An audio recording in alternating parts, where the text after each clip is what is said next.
Oh man, it's the greatest feeling in the world. Being on top of the mountain, being being here with the guys that we did it with the coaches we did it with, through all the adversity. There's nothing I can say that can really explain how I'm feeling right now. Being at the top with my brothers and my teammates is it's the best feeling in the world. How great was that second half? How great was that second half offensively? It felt pretty good. Obviously, there were a few plays, probably looking at it, that we want back, but we were rolling as an offense. We went into that halftime and came out with a different mentality and a lot of confidence. Travis, what did you say to your brother in the hug with the confetti? There's nothing you can really say to a loved one in a situation like that. You know, you joke around all the time and say that you want to be your brother in the biggest stage ever, but it's a weird feeling. It's a weird feeling, and that team had great leadership, great coaches. Obviously, it came down to the end, and we got all the respect in the world for those Eagles, man. But there's nothing really I could say to him other than I love him, and he played a hell of a year, a hell of a season. Travis, both your Super Bowl wins have been epic games and epic comebacks. Obviously, you're just trying to get a ring, but does that add something extra special to it? There's one thing about getting your first one, and it's a whole nother feeling. It's a whole nother feeling to get two.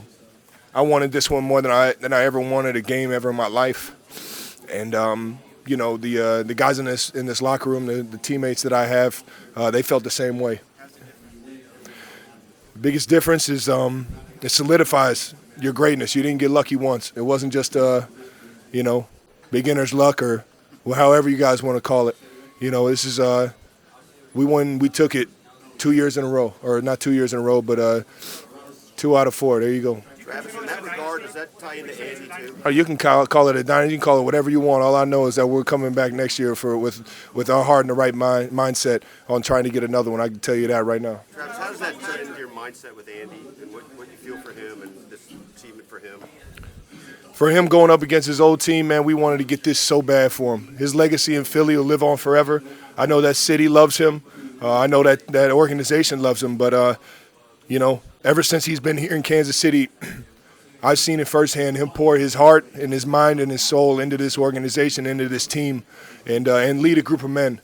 And you can call it what you want. That didn't happen in Philly.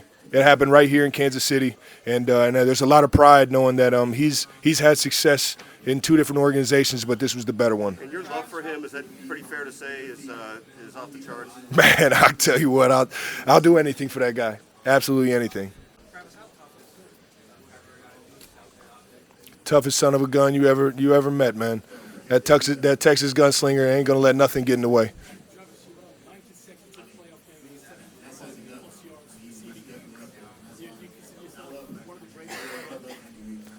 I consider myself a very valuable weapon to the Kansas City Chiefs, and I put a lot of pride and a lot of honor making those plays for this organization and my teammates, man. Talk about the defense, the job that they did, especially Bolton cutting up that scoop and score. That is that's what really kept us in this game and propelled us and gave us a chance as an offense to be able to go out there in the second half and perform. Our defense, Coach Spags and Frank Clark, Chris Jones, Bolton, you name it, man. The guys played their tail off. That rookie secondary, all the young guys that we had stepped up big when we needed it most, and strained to finish when we needed it most. And that's what you saw out there was a lot of guys playing for each other. Travis, what is about Andy? At halftime, you guys only 7 points on offense in the first half, and then 24 points. Let's go be ourselves. Let's go out there and be ourselves. Play with a little more fire. That was essentially the end of the discussion right there. It was just play with more fire for the guy next to you. It's never a battle of want. Everybody wants it, man. It's the ones that can bring that energy and bring the focus to be able to finish, and that's what you saw out of us today. Was that Andy who was saying that? It was everybody. Everybody was in on that. What about Andy's demeanor and the way he leads? What is it? How he's He's the ultimate challenger. He can relate to you and bring the best out of you. I wish it was easier said than and I wish I could explain it, but that's what makes him the greatest. That's what makes him the greatest. Be able to have 53 grown men and find a way to challenge them without disrespecting anybody, and find a way to challenge them together he does it better than anybody I've ever met in my life, man. And I owe a lot to him, and I you know, I respect his leadership, and I try and be as much of a leader as he is to everybody else. On that Kadarius Toney touchdown, is he physically hiding behind you to obscure his view? I had to think about which one it was. That was just play design. We knew they on certain motions that they were, trying to pass things off or things like that, and they just got caught in a bad defense against the right play. And that's what makes Andy Reid the best. I still got a lot of catching up to do.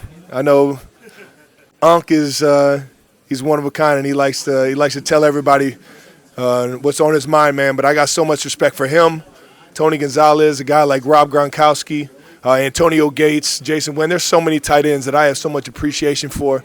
When it comes to the best, I'll say I definitely have one of the best situations out of any tight end in the National Football League, being able to be here with that quarterback in this offense, for sure. Last question for Travis. How many years more? Huh? How many years more do you want to play?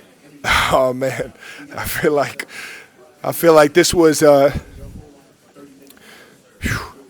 this was the happiest year of my life, man. And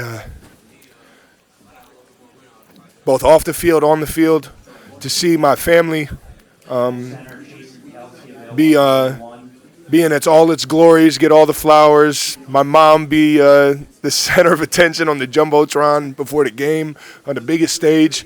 Being able to get closer with my brother throughout the season.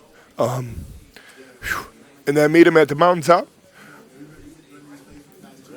It's the best feeling in the world, man. And I'll tell you what.